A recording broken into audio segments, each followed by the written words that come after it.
Greetings and salutations. Welcome to this episode of Playwright Spotlight. Before we begin, smash that like button, subscribe to the channel, leave a comment down below, and share this video with a friend. If you're listening to us on your favorite podcast platform, be sure to leave a 5-star review and subscribe to the channel. My guest today is a writer, director, producer, actor, and teacher. His play, The Last Lifeboat, has had more than 50 productions in North America and has won over 60 regional awards. His recent play, Marilyn, Mom and Me, was the recipient of the Southwest Theater Productions Sponsors Award, the Moondance Stage Play Award, and the Writer's Digest Award for Best Play, and is set to open this February 16th at International City Theater in Long Beach. His play, Confessions of a Star Maker, was recently a finalist for the Stagecraft Stage Play Competition and was chosen for the Last Frontier Theater Conference. Other plays include A Place at Forest Lawn, The Man Who Killed the Cure, and The Jesus Hickey. He has served on the advisory board of the William Ince Theater Festival for the past 20 years and recently completed his MFA in writing for the Performing Arts from University of California, Riverside. And he serves as the head of playwriting at California State University, Fullerton, where he teaches playwriting, theater criticism, and script analysis. His book, The Art of Writing for the Theater, An Introduction to Playwriting, Script Analysis, and Criticism, was published in 2022. Ladies and gentlemen, please welcome Luke Yankee. Thank you. Thank you, James. Happy to be here. It only took 2 or 3 times to do it. 3 or 4. Full disclosure, everybody, forgive me. I'm a little under the weather with a little head cold. And my glasses keep fogging up. So we're gonna ditch these. Luke, thanks for coming. We were gonna do this in person, and this cold came on, and you're starting rehearsals. I am for Marilyn, Mom and Me. So are you directing as well? I am directing. I'm wearing both hats. So the plate is very full at the moment. I'm also starting classes at Fullerton this next week, where I'm the head of playwriting. So it's I'm good at spinning plates. No, absolutely, yeah. And we're in theater. We're supposed to, absolutely, unless we surround ourselves with the right people, which I'm sure you do. Yes. There's a lot I want to get into with you, with your biography and whatnot, but let's go into this. Has this the first production of Marilyn, Mom and Me? Yes, Okay. It is the world premiere, and I'm incredibly excited about it. Wonderful. My mother was the actress Eileen Heckart, who won an Academy Award for the film Butterflies Are Free and is in the Theater Hall of Fame, and she played Marilyn Monroe's best friend in the film A Bus Stop. And one of the things, James, my mother was kind of known for playing these hard-boiled, tough characters. And to the day she died, she couldn't talk about Marilyn Monroe without bursting into tears. And no one else had that impact on her. And I knew there was something really deep in her connection with Marilyn. And I had heard the stories over the years about their relationship and, what the various stories about shooting Bus Stop and things that happened on the set and all of that. But I started really digging in and really doing some research to fill in the gaps. And I found some fascinating things. First of all, when Marilyn shot Bus Stop, she was the biggest star in the world. And she had taken the year off the year before to study at the Actors Studio with Lee Strasberg in New York. And she had become the poster child for method acting, where one has to feel everything organically. And since my mother was playing her best friend, Marilyn was determined to make my mother her best friend. And at first, my mother was like, okay, who's this starlet who's glomming onto me and making me feel very uncomfortable? But the two of them really wound up forming this incredible bond. And I like to say, I feel that they bonded through their wounds because both of them were adopted. And because of that, for all that they achieved, neither one of them ever truly felt that they deserved a place at the table. And so while, there was a great deal that happened on the set of Bus Stop, as, many ups and downs, and I relate those in the play. But my mother's relationship with Marilyn ultimately wound up impacting me, even though I wasn't even born yet at the time. So what I mean by that is that it was a complicated relationship, as many, parent-child relationships are.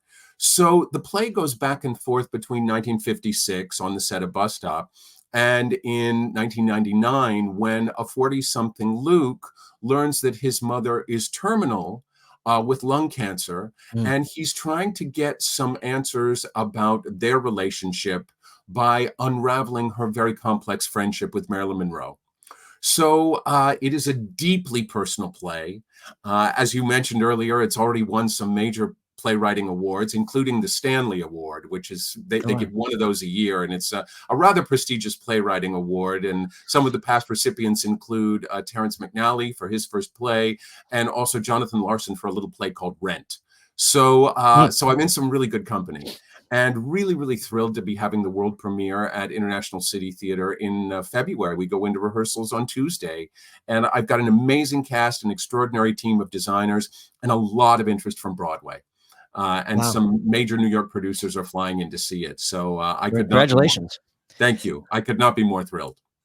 Because this is such a personal play, is that the reason you decided to direct it as well? Yes. Yes, really. My background is primarily as a director. I was a Hal Prince protege. I've directed over 40 productions. And I find I often like to direct the first production of my play because I kind of want to protect it. But particularly in this case, since it is such a deeply personal story. And I mean, there are moments in rehearsals where I'll suddenly go, oh God, I really went there, didn't I? I mean, I'm incredibly exposed and incredibly vulnerable in this play. And so, yeah, all the more reason that I wanted to really do the first one myself. Okay. All right. Yeah. Because when I got the notice that you were going to rehearsals, I'm like, okay, here's a playwright who's going to be so immersed in it, not realizing that you were directing. That's why I wanted to ask, because there's many other questions I would have asked had you not been directing, but we're planning on being there. So, because usually I'm of the ilk that, and I don't doubt your directing experience or talent, but I always have been in the ilk. It's like playwrights shouldn't direct their work. That's me. I'm old school in that regard because I think a fresh set of eyes always brings something more that most playwrights wouldn't realize that, oh my God, I didn't even see that, because when we write, we get in that flow state and, people ask, where did that come from? What does it mean? Like, I don't know what it means because I wasn't thinking. I was just like, this is what I spewed onto the page. And so sometimes there's certain things that are missed when somebody else picks up the work. Anyways, well, I absolutely see your point, James, and a lot of people feel that way. But considering the fact that I have been directing for 40 years and really started out as a director long before I became a playwright. And again, given the personal nature of this play, I'd be reticent to give it up to someone else. Sure, 100%. I don't blame you. And that's why, I mean, it's a very, very personal story, obviously. And so, I mean, that's not that I'm the arbiter of who should be directing their own work or anything like that, but I would be protective of something like that as well. Well, and I mean, I really kind of go there in a lot of ways. I mean, in addition to the very personal stories about Marilyn and her relationship with my mother, for instance, I also tell the story, while there are many very funny moments in it, there are a lot of heartfelt moments where I tell the story of saying goodbye to my mother for the last time when she was dying of lung cancer. And so, every time in rehearsal, we're reenacting that scene, and I'm rehearsing that scene. It's needless to say, there's a bit of a lump in the throat. Oh, sure. 100%. I'm sure there's going to be some personal struggles, just kind of revisiting all those moments and taking a different perspective, now you're, instead of taking the third person perspective, I suppose you could say, because you're not going to be, I can't even imagine. Yeah, so, absolutely. Well, congrats on the Stanley. I do want to talk about that. What's that process? How does that come about? I submitted it, was told that I was a finalist, and then was told that I was the grand prize winner. And it's sponsored by Wagner College in Staten Island, and they flew me out and did a reading of the play with the students, and I was part of a Q&A. And it's funny because that was when I heard about that. I was just finishing up my book, The Art of Writing for the Theater, that came out last year, which includes, I'm sure we'll probably talk more about that, but it includes interviews with 16 playwrights and librettists and critics, etc.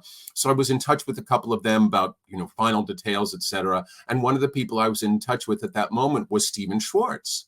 and who was just about to start work on the film of Wicked. And I said, dear Steven, if you could just sign this form, blah, blah, blah. Oh, and by the way, just as a fellow scribe, I wanted to let you know that I won the Stanley Award. And he was like, holy shit, Luke, you won the Stanley. I didn't win the Stanley Award. I submitted for it when I was a younger. I didn't win. I thought, wow, I am in good company. That's wonderful. How does that submission process go? One of my favorite tools, and I wonder if any of your other writers have talked about this, is Play Submissions Helper. Yes. And it's a wonderful subscription based piece of software and I think it's something like $7 a month or $9 a month. It's very, very reasonable. Very reasonable. And you get a monthly listing once you're a member of everything from how to submit to the Pulitzer Prize to how to submit for the 10-minute play competition in Oshkosh, Wisconsin, to everything in between. And I've won some terrific awards and gotten some great exposure for some of my plays through that. And that was how the Stanley Award came about. It's like, wow. Oh, this looks interesting. So there you go. Was there anything on their end that they required, or it was just like, okay, here, pay your submission fee, send us your play. We'll talk to you in a few months. I'm sure they asked me some questions about the actual process and that sort of thing. And of course, with all of those competitions, they always want to make sure that it really is your work and all of that. But no, I mean, basically, it was just like, hi, you're the winner. Sure. Sure. Well, that's awesome. Question on that. I would imagine it is. It still is and will be for quite a while.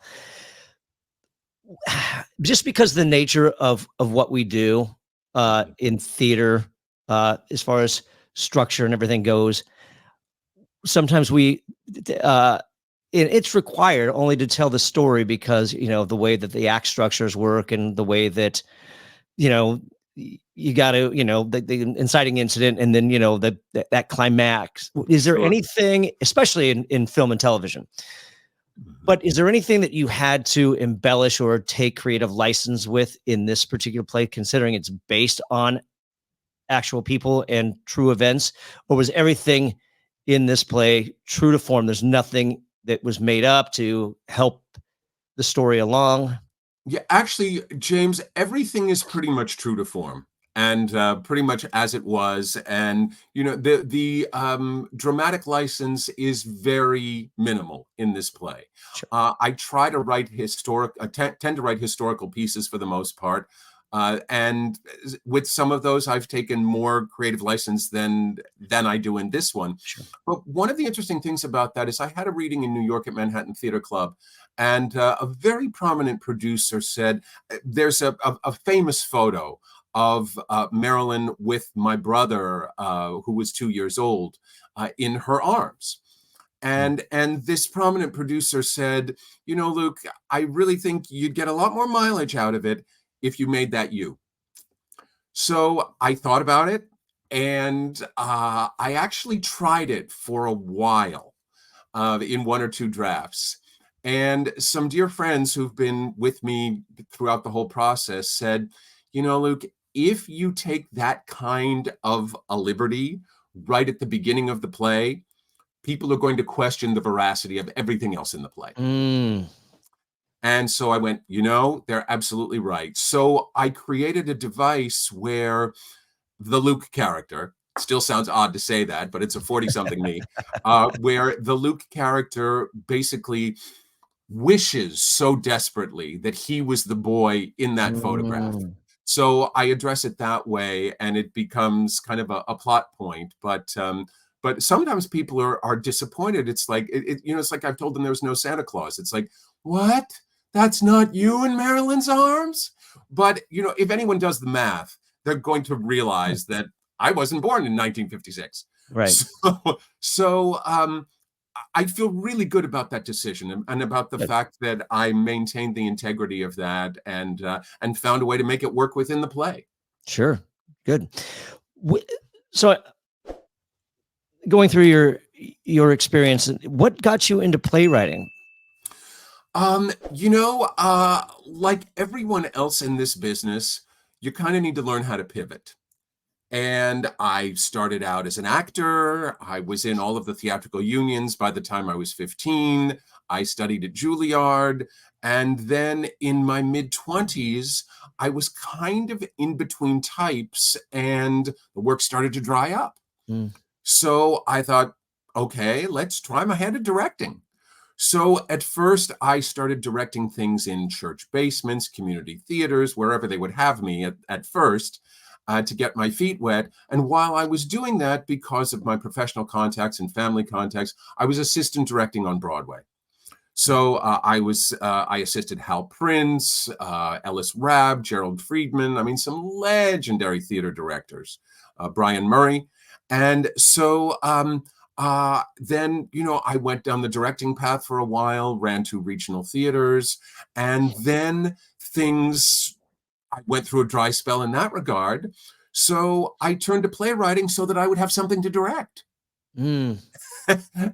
and the more I got into it and the more I really sharpened those tools, obviously the better I became. And so when I really, really got into the playwriting, I really felt like I was wearing the shoes that fit me the best. So now, while I still occasionally act and still produce and that sort of thing, primarily I go back and forth between the directing and the playwriting, and of course the teaching. Is there any one of those roles, if you will, that helped you in playwriting more than the other? Was it the director role, the acting role? What aspect or position in theater, if you will, helped you out with your playwriting the most? If you could say one, maybe it's every single one of them. That's a really good question, James. I think probably the director, because obviously as a director, you're looking at the whole picture. And, and also probably the producer as well, because I know that for the most part, thinking about what audience you're writing for. Right. I mean, for instance, my play, The Last Lifeboat, has a cast it's a flexible cast starting with 13 and kind of going up from there. Wow. I'm not going to get professional productions of that because the cast is too big. Sure. I mean, maybe down the line, who knows? But I know that it's problematic in that regard. So most of my plays, Marilyn Monroe and me as a cast of 5.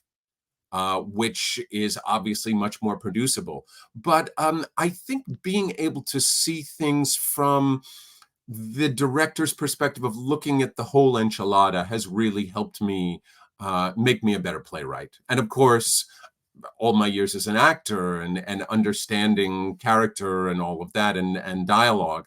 It's hard to pick one, but they all are part of the package.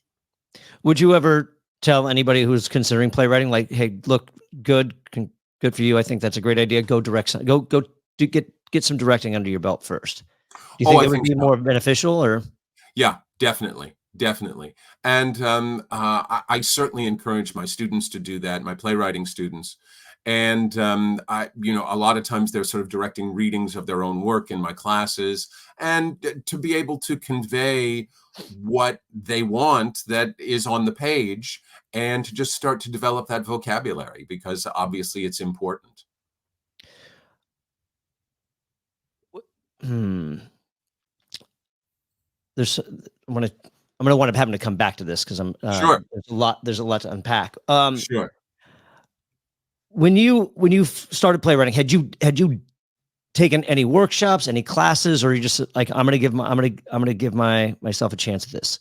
I really hadn't. Obviously, I've subsequently taken a number of them, but one thing I did do that actually I take that back, because I was on the advisory board of the William Inge Theater Festival for about 20 years, and where every year out in Inge's hometown, this little tiny town of Independence, Kansas, not to be confused with Independence, Missouri, which is a booming metropolis compared to Independence, Kansas. I mean, it's like it's like the town in the Last Picture Show. I mean, this little tiny kind of Dust Bowl town, but they would honor a world-class playwright every year. So I got to be part of tributes to A.R. Gurney and Stephen Sondheim and Marcia Norman and David Henry Hwang, and incredible people. And I think that really was what sort of first sparked me to start into playwriting, was hearing these people talk about their careers and doing workshops with some of them. And it was really, the Inch Festival was an incredible thing. Who inspired you the most, or who did you learn the most from, if you can remember? Or was there a spark that they gave you and said, that's it, I'm done, I'm going to do this?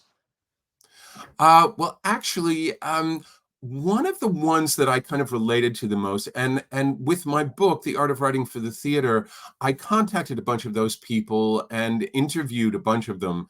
And so, because the book is a how-to book on playwriting, script analysis, and theater criticism. So in addition to the how-to parts that I wrote, I have, as I mentioned earlier, I have interviews with, world-class, Tony-winning, Pulitzer Prize-winning, in some cases Oscar-winning playwrights, lyricists, critics, people like Ben Brantley, and I just an extraordinary list of people. So every one of those hour-long interviews I did for the book was a masterclass for me. And I think one of the things, and I must say, even though some of these people were people I'd met before, I got terribly nervous before I did these Zoom interviews. And, thank God during COVID, I mean, a lot of people were available. And some of these people that I didn't know and just reached out to out of the blue, they were like, hey, all of my commissions have dried up for the moment. Sure, I'll talk about the craft for an hour with you. What the hell? So, but Donald Margulies, I think, was the one where I realized that we kind of have a similar writing style. And the fact that I realized that I have a similar writing style to a Pulitzer Prize winner was very exciting. Sure. What is your style? And this is something that Donald sort of echoed, and that so basically, I write the scene I have to write first. It's just like, I mean, so it's like, okay, I'm passionate about this scene. I know this scene. Maybe it's in the middle of the play. Maybe it's in the beginning of the play. Maybe it's towards the end. But it's just like, okay, I know this scene has to happen. So then I'll write that scene. And then, okay, then I know this scene has to happen at another point in the play. And then I sort of stitch them together. I don't necessarily recommend that writing style, because sometimes you can paint yourself into a corner. And it's like, oh shit, how do I get from here to here? Right. But I write a lot from my passion. And it's like, okay, if I'm passionate about this scene, I'll find a way to get from point A to point B. And that's, like I said, and some people are strict with outlines and all of that. But Donald Margulies has a similar approach. And I thought, well, if it's good enough for him, I'm not going to, if it ain't broke, don't fix it. Were there any other styles as you were going through this, working with all these playwrights? Are there any other styles that really stood out to you that said, I like that? I can't do it that way just because the way my brain works, but I maybe you tried it and it's just like, okay, I can't do it, but Well, one of the things that David Henry Hwang talked about was he talked about when he was studying with, he had done a workshop early on in his career with Maria Irene Fornés. And he talked about how they would have people write to different pieces of music. And it was just sort of, free playwriting based on, jazz or acid rock or whatever, and change the piece of music every few minutes. So I try that exercise with my students, and I've even tried it for myself, and they find it very distracting. And I did too, because it's like they would just start to get in a flow with a piece of Dave Brubeck or something, and then all of a sudden it's it's Gershwin, and or something totally different, and the flow goes away, And so, but I must say, of all the playwriting stories I heard for the book, James, and there were incredible ones, my favorite one, and this has become somewhat of an iconic playwriting story, maybe you've heard it before, it's about David Henry Hwang, when he had his first interview with Joe Papp. And this was when Joe Papp was the god of off-Broadway and Broadway, and doing Chorus Line and so many amazing shows. And so David Henry Hwang had written and saying, there's there really are no Asian American playwrights being represented, and this needs to change. And so Joe Papp was like, okay, put your money where your mouth is and send me a script. So David Henry Hwang sent him a script. They did a reading of it. And Joe Papp said, yes, it's an interesting play. Meet me in my office on Tuesday and I'll give you some notes on the script. So Tuesday came and David Henry Hwang is sitting there with his pad and judiciously taking down everything Joe Papp is saying to him. And Joe Papp said at the end of the meeting, okay, so you go away and make those changes and then maybe we'll consider producing it. So David Henry Hwang got home and he looked at the notes and he went, I don't agree with one of these. So he waited a couple of weeks, sent the exact same script to Joe Papp, hadn't altered a comma. And Joe Papp contacted him a few weeks later and said, oh, it's so much better. We'll produce it now. And I said to David, I said, what gave you the guts as a 25 or something, 24, 25-year-old playwright? What gave you the guts to do that? And he said the play had a reading at the O'Neill Theater Conference prior to that, to his meeting with Joe Papp. And he got a lot of notes at the O'Neill and he incorporated them and he thought it made the play worse. So, so he wasn't going to make that mistake again. And so, I mean, the rest is history. David Henry Hwang, who went on to win the Tony and the Pulitzer. And I mean, he's just, I'm not sure that he did win the Pulitzer, but he definitely won the Tony. It's needless to say, is one of our national treasures as a playwright. Is the thing to take away from this then that you just make the changes that you agree with and, take these and throw all the others away? Because I mean, there's got to be some good key moments in there that might be good pieces of advice. And I don't want anybody to walk away as like, oh, well, the takeaway from this is like, never listen to anybody and you know better, Yeah, absolutely. I agree with you. And that is a dangerous takeaway. And no, I don't think that should be the takeaway. But by the same token, it's your play. And 100%, only you can, only you are the arbiter of what goes in it or what doesn't. But by the same token, my mother used to talk about, she did a Broadway play by Robert Anderson called I Can't Hear You When the Water's Running. And it was directed by the great Alan Schneider, and who directed so many Beckett plays originally and so many Albee plays, things like A Delicate Balance, etc. And he was a wonderful director. And long after the show had opened, he would come back and give copious notes. I mean, he would send, like 15 pages of typed notes well into the run. And so Marty Balsam, who was the lead in the play, would just throw them away. George Grizzard would pretty much throw them away. My mother would read them because for every 4 crappy ones, the 5th one might be absolutely brilliant. And she wouldn't have gotten that experience if she hadn't read them. And one of the stories that I share about that, which I think is a terrific story about him, and I always use this as a director, is that one night he said, Alan Schneider hadn't directed a lot of comedies at this point. And there was a note one night that said, darling, I'll bet you $5 that if you punch this line twice as hard, you will double the laugh.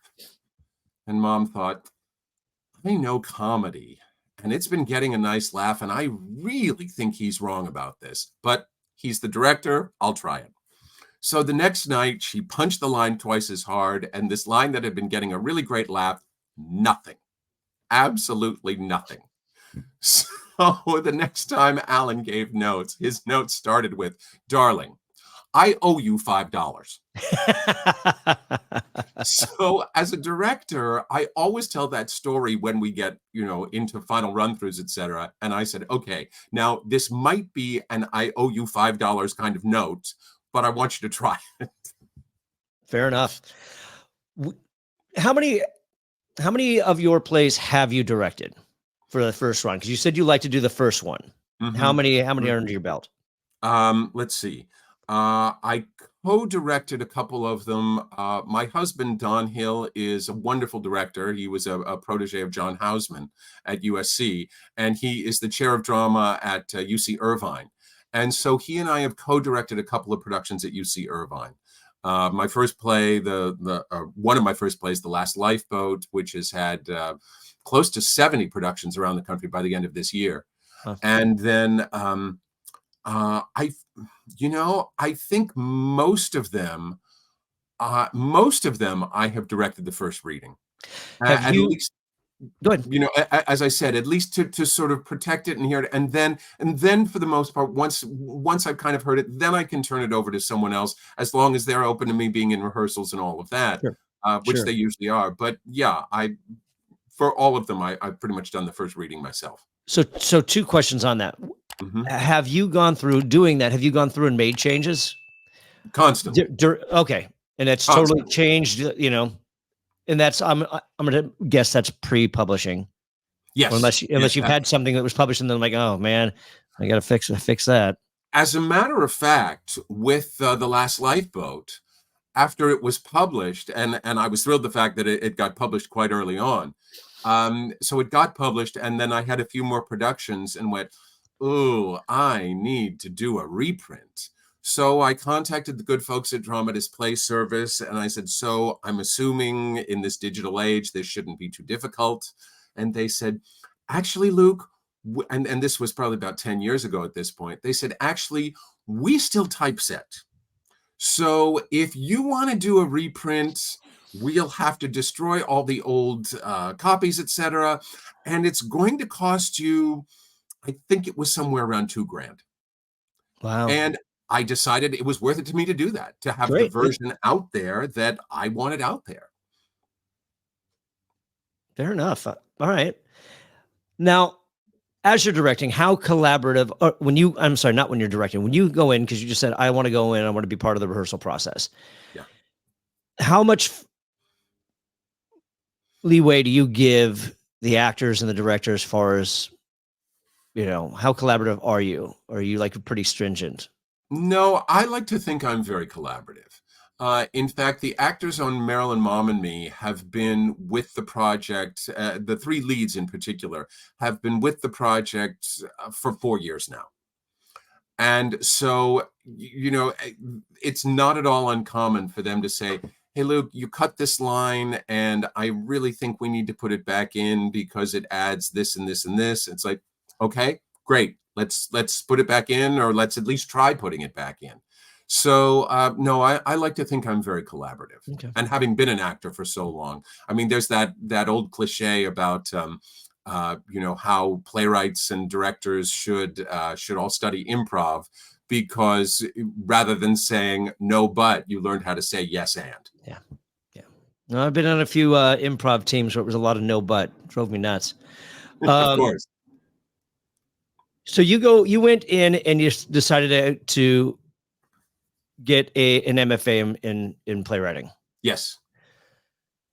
What, and I'm going to, because of your teaching aspect, I'm not doing that I won't be asking those questions from a confrontational way. This is a ongoing subject that's come up throughout past episodes. And I was really excited. I was going through your biography. I'm like, okay, good. Maybe we could finally put a nail in this. But what did you take away from going through an MFA program? First of all, let me ask you that first. So the reason I went back and got an MFA is that I was really tired of being turned down for teaching jobs for which I was highly qualified because of not having the piece of paper. And this was even to guest direct, you know, after running 2 regional theaters and assistant directing 6 Broadway plays. I couldn't even direct at most MFA programs, most colleges, without the MFA. So I said, this is really pissing me off. Sure. Yeah. So I didn't feel I needed to get an MFA in acting or directing. And since playwriting was kind of the newest hat, I found this incredible online program through UC Riverside Palm Desert, and it's a low residency program. Right. And because of its access to LA, and because a lot of people, want to stay at this nice resort in Palm Springs for 10 days, where the classes were held, you would get Pulitzer Prize winning authors and amazing screenwriters and showrunners, etc. And I actually, at the time, the program didn't offer an MFA in playwriting. So it's actually what they call in writing for the performing arts. So it's screenwriting and playwriting, basically. Yeah. Right. Yeah. And I got so much out of it. One of my mentors, a wonderful producer and screenwriter named Joshua Malkin, understands story better than anyone I've ever met.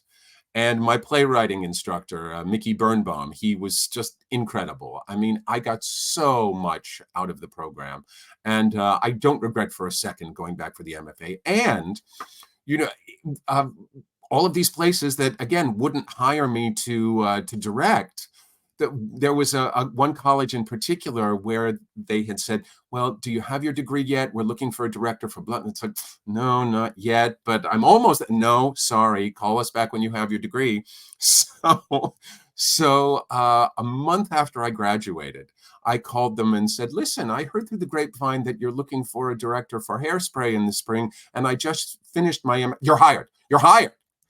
Wow. So I have not stopped working since I got the MFA.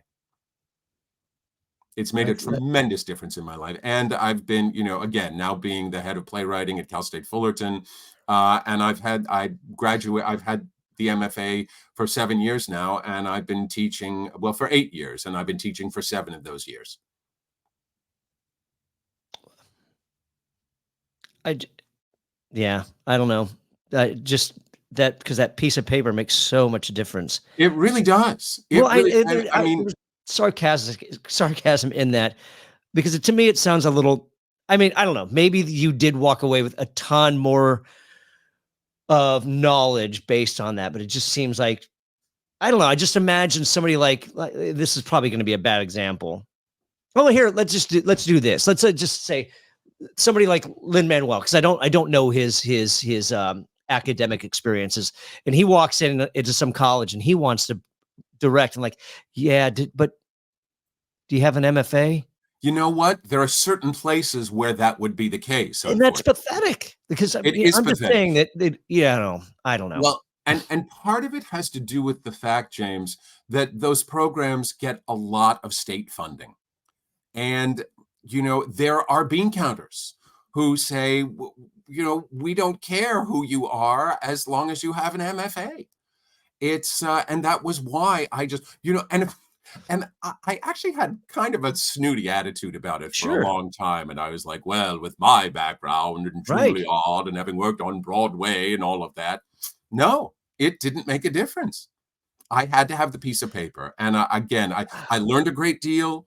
And more than anything, though, it gave me, just doing that much writing in a grad program gave me a tremendous amount of confidence. And it gave me much more faith in my skills as a playwright and as a screenwriter. Okay. And that's the other thing, because you said they'll give it to anybody who has a piece of paper, who has a piece, and that I'm like, that doesn't sound good, because you could have somebody who has no experience who has an MFA. I've seen it happen. And, they may be the absolute worst person that you could have just hired, opposed to I don't know. So that aside, because we'll get back into that in a second. Outside of the piece of paper and the more confidence, what did you take away from those classes? What is there anything that you I'm like, oh my God, I've been doing this for so long, and here's something that I just never would have known or picked up had I not done this program? Sure. So one of the things that they had in this particular program was you had your main genre and what they called your cross genre. So in more basic terms, your major and your minor. Okay. Sure. So a number of people would minor, a number of screenwriters in particular would major in screenwriting, and then their minor or their cross genre, as it was called in this program, would be something like either short story writing or poetry.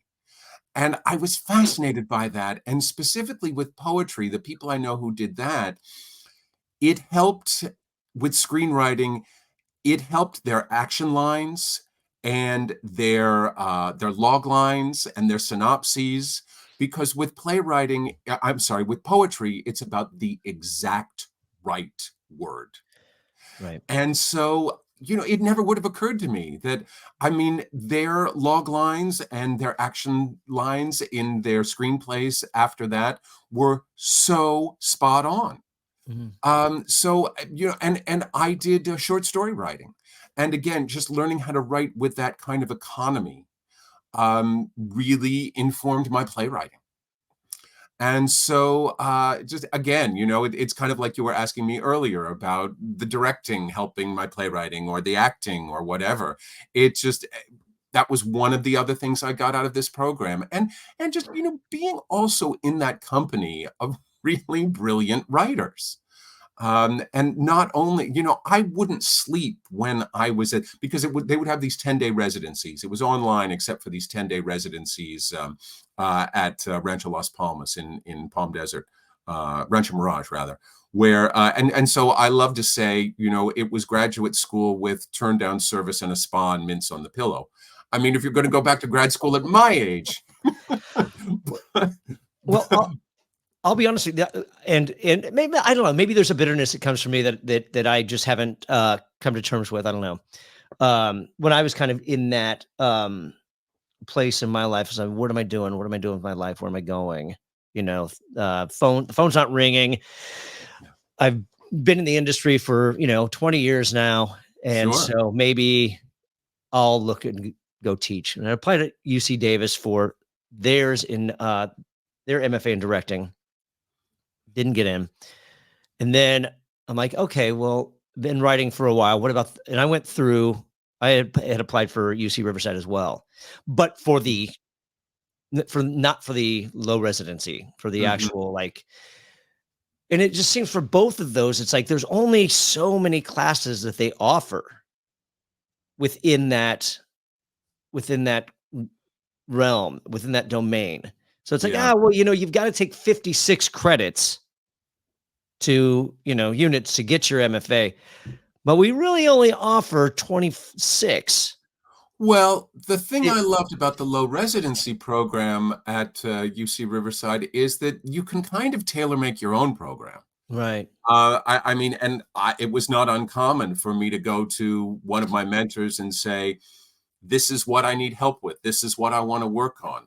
Great. Let's tailor a program, for your next project. We're going to do something to help you with that.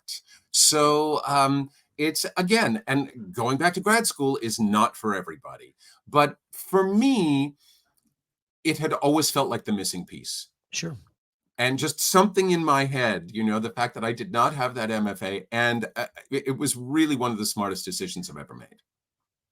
No, and that, because one of the, after we got past this part, and my next thing was going to be make a case for academia. But I have to say you for the most part already have. Yeah. I can get behind pretty much everything that you've laid out in that regard. Well, and the other thing, it's like, while I've been teaching so much, it's a little all consuming. And it doesn't necessarily leave me the kind of time for writing that I would like to have. By the same token, it's cliche, but by your pupils, you'll be taught, Yeah. I definitely learn things from my students every day. And a really great example of that is that I was, and sometimes I'll assign certain plays of mine for projects, etc. So for this end of the year project, one of the things I like to talk about when I start off teaching the Greeks and script analysis and all of that, I talk about the concept of deus ex machina, which for those of you of your listeners who don't know what that is, basically it's at the end of the play when, it seems there's no way this can be resolved. A sort of godlike figure comes down and says, okay, you do this, you do this, you do this, and everything will be fine. So it's a device and it was used a great deal in the Greeks and by Shakespeare, and it's still used in contemporary plays where like the policeman or the detective or something will come in. So I'm doing my play about the aftermath of the Titanic, the last lifeboat, and one of my students, and basically it's about J. Bruce Ismay, who was the owner of the White Star Line, and the incredible guilt and the intense survivor's guilt he felt. And at the end of this play, the character comes in, this young girl who is now a very successful doctor, and she says to him when J. Bruce Ismay is an old man, Mr. Ismay, you saved my life on the Titanic that night when I was a little girl, and that's why I became a doctor, and you're a great man, and I owe my life to you. And he bursts into tears, and then shortly thereafter he dies, because now he can die with a clear conscience. So one of my students said, Luke, I think it's terrific the way you put a deus ex machina into the last lifeboat. I said, I did? I had no idea that I had done that. So long-winded answer to your question, but I learned so much from my students. And I see some great examples of playwriting and other aspects. And there are certain times when I'm grading papers and I feel like I deserve hazard pay. But that comes with the territory. So expand on that.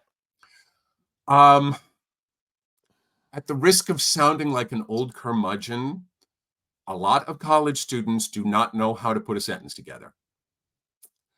There are a lot who are terrific, but a lot who don't. I mean, in terms of subject, verb, just comma placement, Sure. etc. I mean, it's kind of frightening sometimes. And the reason why I was kind of like, well, the interesting thing about that, though, because I think about this all the time, going back to just high school, and how we're taught about, run-on sentences, or you don't start with an and, or make sure you don't, all these rules. Mm-hmm. But yet, when you get into playwriting, as far as like dialogue, or even like stage directions, even you're not writing in complete sentences. That's true. By the same token, one thing that I always say to my students, especially with playwriting, there was a student I had at Chapman a couple of years ago, and she's like, oh, I just saw that, and she was taking the advanced class without having taken the beginner's class. I was giving her a special exception, etc. And so mistake number one. So she had seen this play in London that she absolutely loved, that defied all structure. And she's like, I want to write that kind of a play. And I said, well, you need to know the rules before you can break the rules. And so she was like, yes, but. So I worked with her and kind of let her go further with it than I should have. And it was kind of a big hot mess that didn't make any sense. So, point being, I mean, I am teaching a lot of the foundations, because I feel, whether it's playwriting or script analysis or criticism or whatever, because I feel like, and even with playwriting, sure. I mean, a lot of times playwrights don't write in complete sentences, but you have to know the rules before you can break them. Sure. How do the other two elements that you're in your book, the script analysis and the criticism, how does that help the aspect of playwriting? I think script analysis, first of all, helps it a great deal, because what's a protagonist? What's an antagonist? What's a climax? What's a denouement? I mean, I feel like you have to understand all of that to be a successful playwright. Okay. And in terms of the criticism, it's really, and this is something that in one of the other interviews, who was it who said this to me? It might have been David Lindsay-Abaire. Yes, it was, who has for many years has been the replaced Marcia Norman as one of the heads of playwriting at Juilliard before he went on to win the Tony for Kimberly Akimbo and all of that. And just such a lovely man and such a brilliant writer. But he was saying that, you know, you read 10 plays and then you figure out which 2 or 3 you really like and why, and which ones you really don't like and why, in terms of learning your style, in terms of learning your sensibility, in terms of learning what works for you and what doesn't work for you. And so, so with criticism, it's just like, you know, I always I say this early on in the class. I say, whether or not you liked it is irrelevant. Did it serve what the playwright was intending? Were the director's intentions clear, etc.? So that may seem a little contradictory to what I just said, but again, you know, it's like learning how to develop your own style, and you need to read and watch a lot of plays in order to do that. Right, right. Yeah, it's funny, and I've mentioned this, and forgive me for beating this dead horse and from past episodes, where it's just like, I would never, and it was mostly for screenwriting than it was for playwriting. But I think the playwriting aspect is when I finally learned about the screenwriting aspect. Because when I first moved down here and I had first started writing, people were like, oh, just read screenplays, you'll learn. And I'm like, okay. And I probably every couple months I'd go to Barnes and Noble and buy, you know, 4 or 5 and bring them home and read them. And I'm like, okay, I did not learn a thing. Now, I'm curious, James, were there some where you just went, oh my God, this was amazing? I mean, the one that everybody talked about in terms of a television script when I was in grad school, and I did a lot of these Screen Actors Guild, Writers Guild seminars with great playwrights, screenwriters and television writers and all. I mean, everybody talked about how brilliantly written the pilot for Breaking Bad was. And that was the pilot where every producer in town at that moment was like, oh my God, you've got to read this pilot. It's amazing. So I guess my question for you is, were there any scripts for you that were just like, wow, that was really well written. That was really satisfying. I learned something, or no? I didn't learn a thing. And I'll tell you why in a moment, because it wasn't till I started guest directing and being part of the reading committee at Harvard Westlake. Their student written one act festival. And it wasn't until I started sitting down and reading, and there are some brilliant writers at Harvard Westlake. Don't get me wrong when I say this, but at the same time, it wasn't until I started reading the bad stuff, until I started realizing what made the good stuff good. Yeah. Now I can start to recognize why this works and what stands out and why. But it didn't click until that moment, you know. And I think that's kind of where it is. It's like, you know, it's like, oh gosh, I don't know. I know better than that. Yeah. You know, I know the bad. I can recognize the bad stuff. I cannot yet recognize the good stuff. Okay. And what makes things, at that point, what made something brilliant, because I didn't have that. Maybe I didn't have that exposure. Right. You know, and then maybe that's where, you know, it's like there's a difference. I got a bachelor's degree from California State University, Sacramento. And I think that's the difference, is because it's a general degree. It's not very specific. So you're not, you know, you're not really getting the nuts and bolts or like the really in-depth training that you would be if you were in a BFA or an MFA. Well, and in terms of that, in terms of training, I mean, one of the things that I used to say when I would start, when I started out acting, long before I got to Juilliard and all of that, I would say, well, I got some of my best acting lessons in my parents' living room, because, you know, my mother would critique me on every crappy thing I did in the basement of the YMCA and children's theater.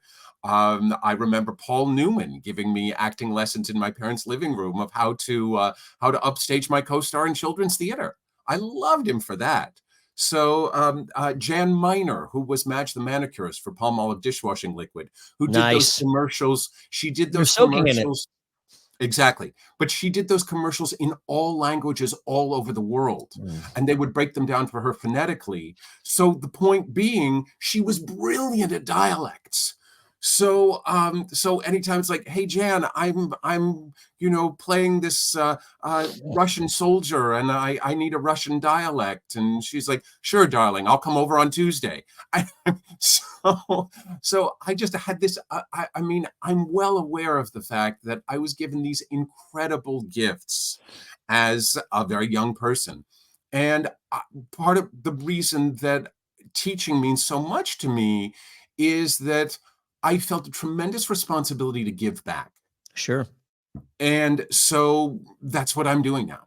I also feel I do that when I'm directing. To some extent, I'm doing that as a playwright, but certainly as a teacher. And I also teach musical theater technique, which is basically acting a song and making all the strong acting choices and all of that. So again, whenever I do that, I just feel like I'm giving back, and I can hear my mother's words ringing in my ears, or Paul Newman or Jan Miner or whoever it is, because I was given these incredible opportunities because of my upbringing. Well, way to give back with all that knowledge. I mean, that's really commendable. Thank you. And I mean that sincerely. I mean that's. I mean you've been given some wonderful nuggets. In that regard. One thing, James, that's really important for me to share, just while we're on the subject of teaching and all of that, and I would imagine other writers you've had on here have said something similar, but one of the things that I've learned, probably the most important thing I've learned, the thing I always teach my playwriting students is, in your writing, the more personal you make it, the more universal it becomes. Because, case in point, when I was writing my memoir, Just Outside the Spotlight, my husband would find me sitting at the computer sobbing in the morning sometimes. And I'd be like, nobody's going to give a shit about this. And it's such a personal story. And it's going to sell 4 copies. But then when it came out, people would say, wow, your relationship with your mother was just like my relationship with my Uncle George or my father-in-law or, whomever. Or, wow, I had a mentor or a teacher that, was mirrored that relationship. Because the point being that, and again, in Marilyn, Mom and Me, as I said, it is so deeply personal, but those emotions, those really basic emotions that my mother experienced with Marilyn, of just wanting to be loved, wanting to be accepted, wanting to be nurtured and cared for, and wanting to kind of be the best that one can possibly be. Those are things that we all feel. So if one writes from that very personal place, it will resonate with other people. There's just, I have no doubts about that anymore.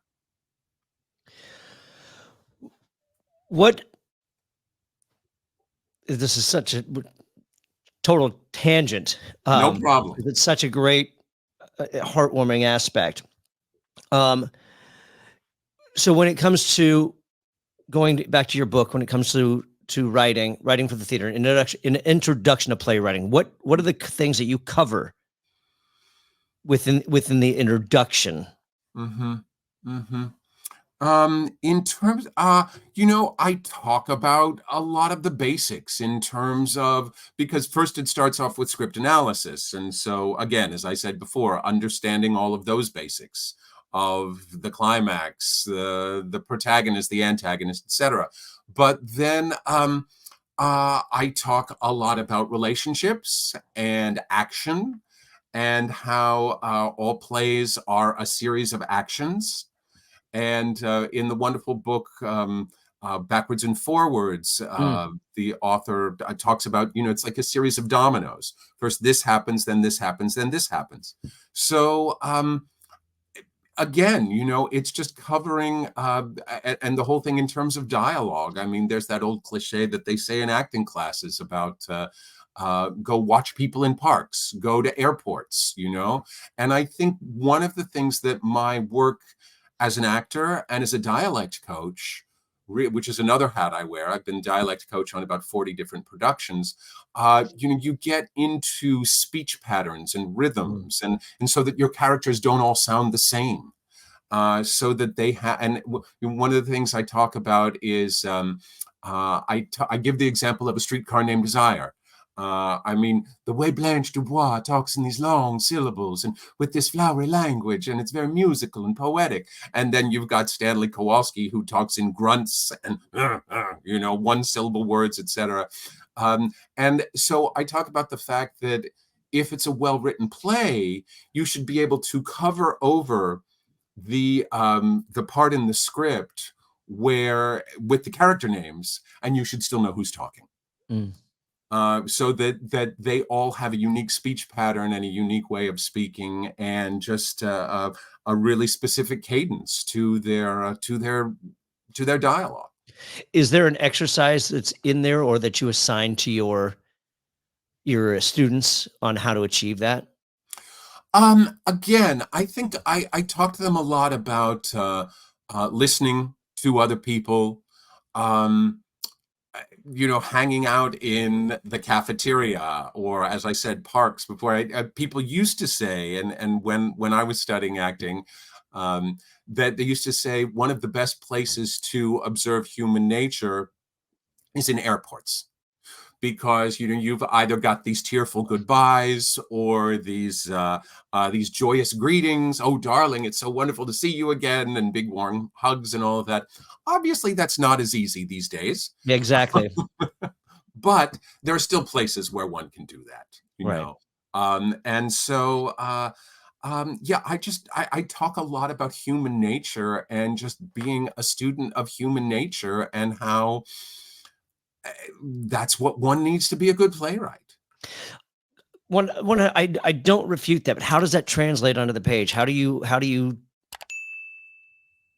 put that on the page? I can go and watch everybody, but I don't necessarily know how to express that when I'm writing.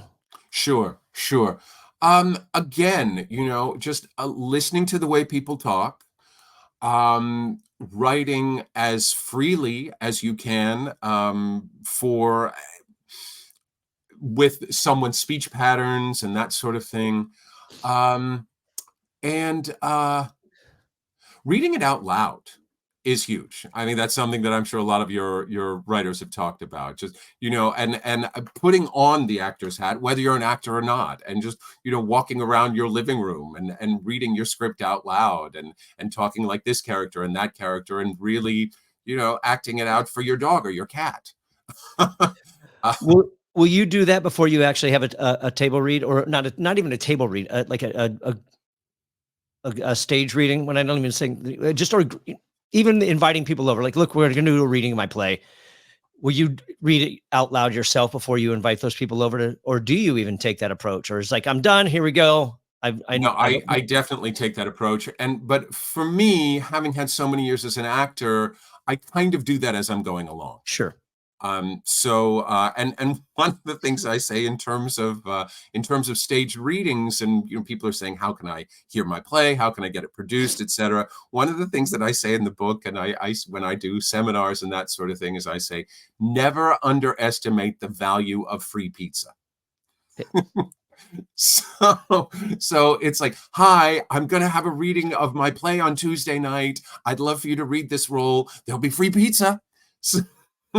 So and generally I'll have the actors, and then I'll have a couple of people just there to hear it. Sure. And one of the things when I was doing the interviews, Beth Henley said that when she would do those kind of readings, she did not want feedback. It's just like, thank you, I've heard it, thank you for coming, take a piece of pizza on your way out, and good night. But most, and the way I would do them is that I want to hear the feedback. And yet sometimes when I would do that outside of a living room situation, say like I go to the next step after that and I rent a theater and I've got 100 people in the audience, or 75 or whatever. When I do that, I've learned the hard way to do surveys rather than to get feedback, because sometimes you get really stupid feedback. Yeah. Oh, and I want to hear the stupidest, but I want to keep going with this because I'm intrigued. I'm intrigued by this survey thing. This is a Well, I wonderful mean, approach. I have questions as the writer that I need answered. So, I'll find a way to phrase that question. And, did the characters, I'll start off with things like, did the characters seem believable to you? Was there any moment that what impacted you the most about this play? And is there any moment that took you out of it, etc.? But I really tailor the questions very specifically, because sometimes, sitting through the dumb comments can be really challenging. And yes, absolutely, there's something to be learned from everyone and everything. But after doing it for a while, it's like I said, Beth Henley, for her, it's just like she found that was not helpful. That by hearing it in front of an audience and like, oh, I didn't know there was a laugh there or whatever, that she heard what she needed to hear. Mm-hmm. And then sometimes she would call people privately the next day, but she never did the, opening the room to feedback kind of thing. And again, it's a very individual thing. So is this survey like a sheet of paper that you pass around? Like, okay, I'm going to pass this around, fill it out, and then take the free pizza, take a slice of pizza on your way out, and we'll see you the next time around. Well, actually, the pizza would be a separate thing. That would be like a reception afterwards, if that were. So it would be like the survey. And actually, a friend of mine who's a filmmaker, John Bennett, who's a dear friend of mine, who was used to be the chair of drama at Chapman, and he still teaches there.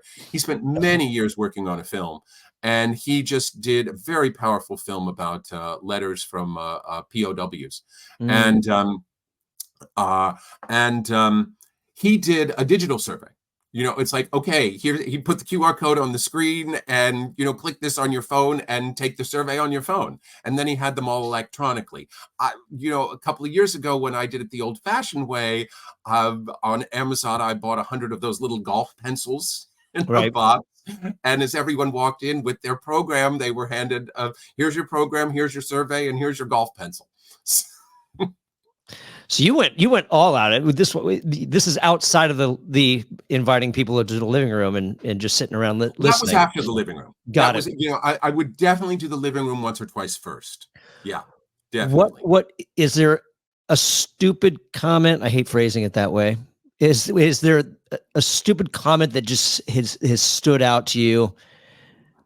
And just like here's my stupid comment story that I've never been able to forget because it was so terrible. Oh boy. I think we all have a lot of those. Sure. Yeah. Mm-hmm. Well, one, there was somebody and actually this person was a friend, and it was a period piece set in the 1950s. And this person came to her, and bless her, she's someone who's very supportive of my work. But she's things like, she would say things in her comments like, well, you had a line about saran wrap. Saran wrap didn't exist in the 1950s. Well, yes, actually, I did my research and saran. So it's and you talked about that brand of chewing gum. Well, that brand of chewing gum wasn't around in the 1950s. I wanted to say, darling, you weren't around in the 1950s, so how do you know? Wow. That commentary is not productive. There's nothing helpful about that. Well, there was a famous book, and I think there have been other ones as well, but there was a famous book, I believe it came out in the late 60s or early 70s. And it was all of the really stupid memos that television executives had sent to writers. And the title of the book was A Martian Wouldn't Say That. And it was from the TV series My Favorite Martian. And so the studio executive is like, no, he can't say that. A Martian wouldn't say that. It's like, oh, really? You know how Martians talk? Exactly. Well, please enlighten me. I mean, there are so many. There was one back when the Tracy Ullman show was very popular, and she did a lot of sketches on that show as well. And she's in a story meeting, and one of the studio execs is saying to her, well, I just don't think that line works. I mean, that's not Tracy's style. And she's like, excuse me, I'm Tracy. Right. So- There's that famous scene in Back to School with Rodney Dangerfield is when he has Kurt Vonnegut Jr. write the essay on Kurt Vonnegut Jr. and he calls him up. He's like, you tell Kurt Vonnegut Jr. he doesn't know anything about Kurt Vonnegut Jr. But there was some story about, gosh, I'm not certain who the actress was. I think it might have been Dolly Parton. And she was on vacation someplace and there was some small town and they were having a Dolly Parton lookalike contest. And so she used a fake name and she entered and she came in fourth. It might not have been Dolly Parton, but it was Jane Fonda. It was someone of that ilk, someone very recognizable. That's classic. Since we're on those stories, before we get into my other question for you, because you worked with Paul Newman, or you knew him. Knew him. I don't know how true story this is, but it's one of my favorites. So my former acting instructor, there was a professional acting class that we used to have over at Harvard Westlake, and Ted Walsh, who was actually some distant cousin to William Inge. Mm.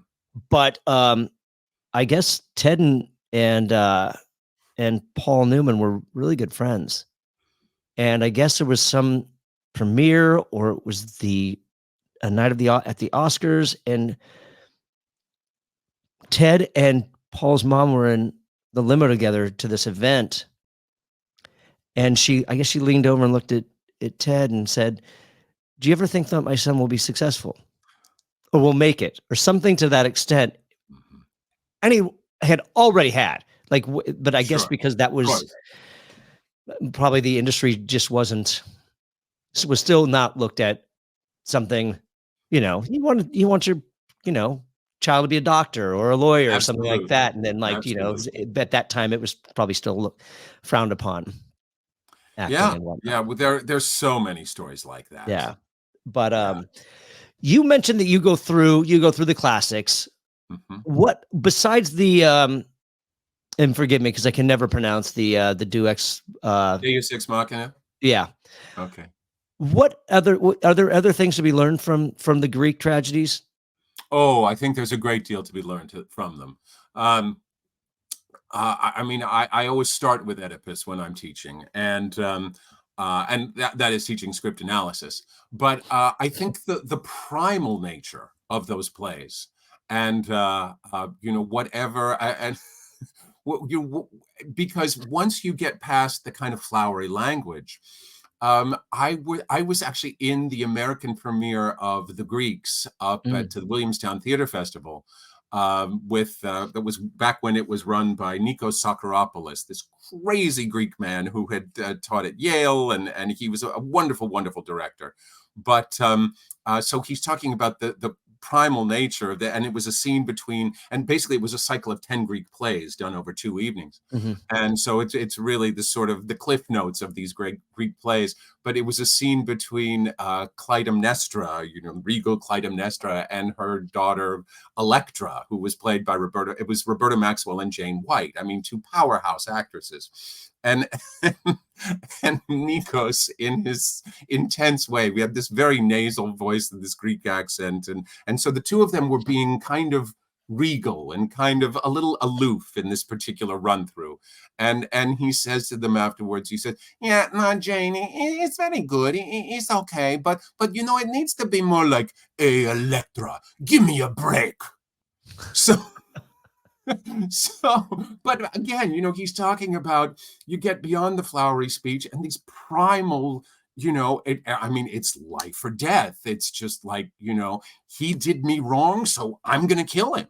Right. And obviously we don't all write plays like that, but I think getting at those sort of really basic emotions, I think one can learn a lot from studying the Greek tragedies. And I just love them myself. I know I'm a bit of a nerd and a geek in that regard, but I've directed enough of them that I think there's a lot to be learned from them. All right. And I'm assuming you go through all the different styles and genres and classics. I'm sure you make your way through the Greeks, through Shakespeare, through. I don't have time to go through all of them. Mm-hmm.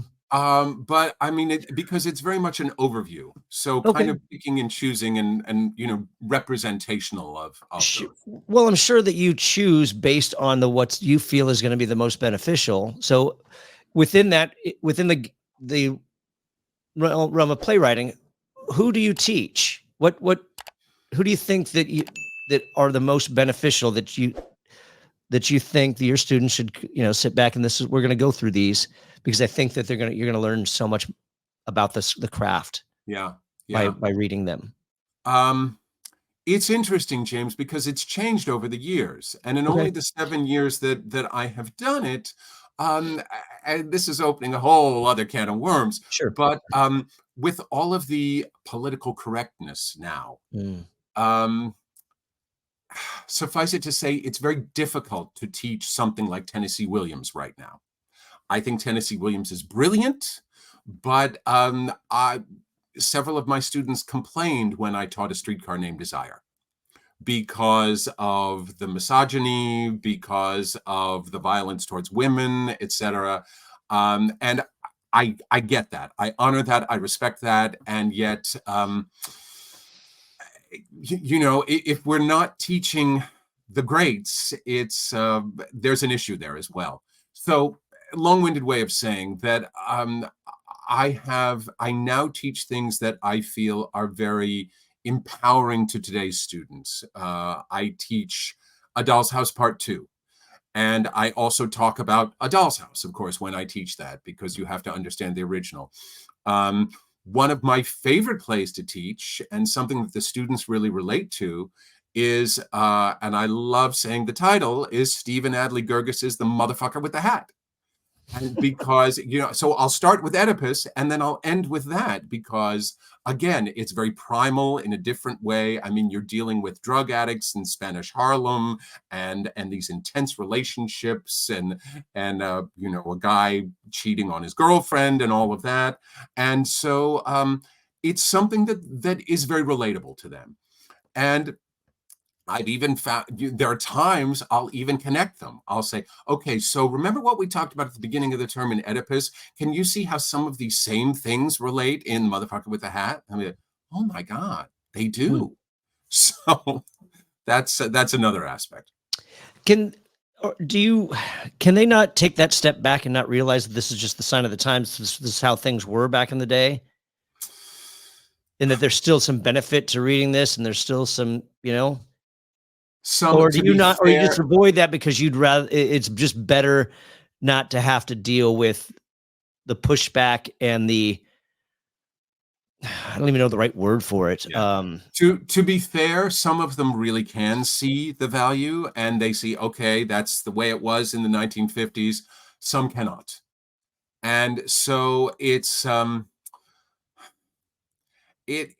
of stirring the hornet's nest. Sure, no, 100%. But I mean, if you and not to push on this, I'm not, and you probably already know the answers to these things, but there's so much to be. First of all, the progress of where we're at now. Number one, yeah. If you take even Blanche's speech about finding her ex-husband or fiance, yeah, with and how shameful and shunned that was.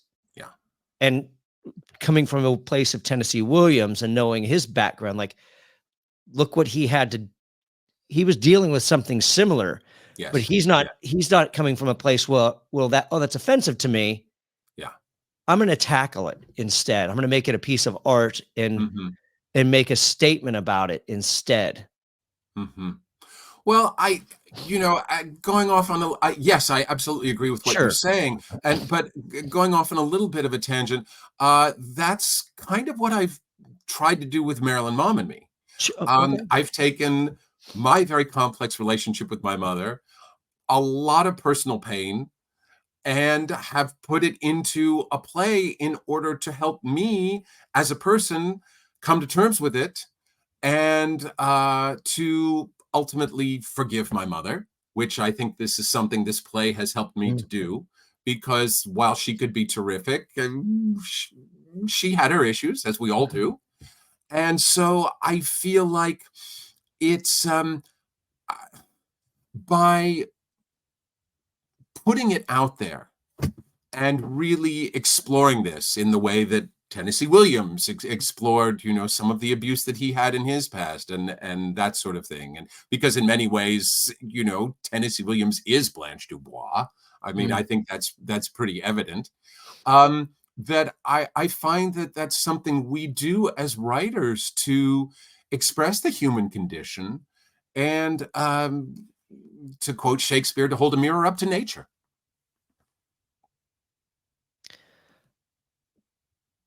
What do you think the most important element of playwriting is before we wrap this up?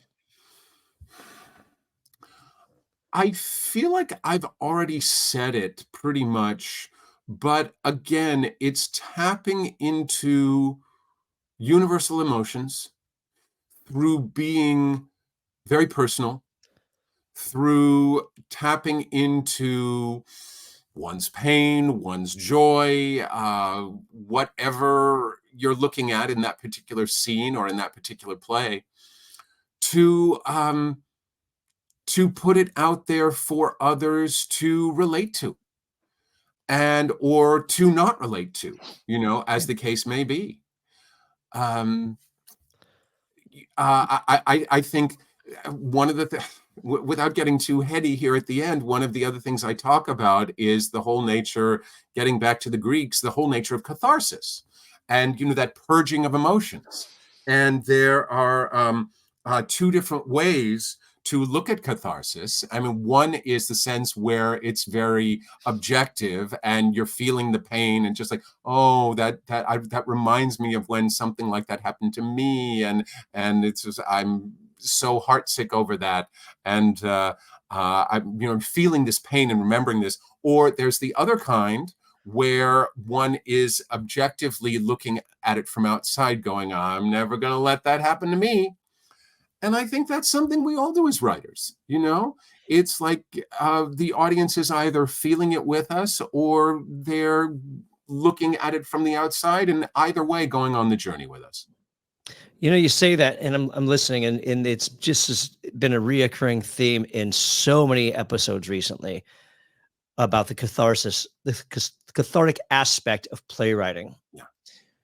And I'm beginning to wonder if that's really what playwriting is in its own way. It's like there's an injustice going on, for an example, whether that's a social thing that I'm unhappy with and I need to find a way to deal with it, or there's a personal, emotional thing that's going on with me that I have to find a way to deal with it, or there's this personal relationship that took a sour turn or a loss or something like that, and I have to find a way to deal with it. So I'm wondering if there's always going to be an aspect of catharsis in no matter what the play is. I think pretty much so. I mean, one could argue I don't know, but even in some of the comedies, I'm thinking of some certain, kind of farces or like Noises Off or Lend Me a Tenor or something like that, the classic Feydeau farces and all that. But even there, I mean, there is a lesson and there is, people are learning from them and people are expressing the human condition. So, yeah, I think that's what the best writers do. I mean, they are teaching by example. And showing people expressing the human condition. And I think that I kind of feel like that's our job as playwrights and as screenwriters as well. Writers of all sorts, really. Where can people find your work? Probably the best way is through my website, lukeyankee.com. And I also have websites for each of my individual plays you'll be led to from there. And Marilyn, Mom and Me will be done at International City Theater. We start previews on Valentine's Day, February 14th, 2024, and in a few weeks. And it runs until March the 3rd. Wonderful. Wonderful. And are you on the socials? I am indeed. I'm big on Facebook. I'm on Twitter, Instagram. And I'm a bit of a social media hoe. What's your handle on Instagram? I believe it's Luke B. Yankee, and or it might be Luke Yankee _. I'm pretty sure it's Luke B. Yankee, and same on Twitter. Wonderful. Luke, Yankee, thanks for coming on this episode of Playwright Spotlight. Thank you, James. It's been really exciting and stimulating. Thank you so much. Thanks for tuning into this episode of Playwright Spotlight. Again, smash that like button, subscribe to the channel, leave a comment down below, and share this video with a friend. If you're listening to us on your favorite podcast platform, be sure to leave a 5-star review and subscribe to the channel. And in the meantime, and until we see each other again, keep writing.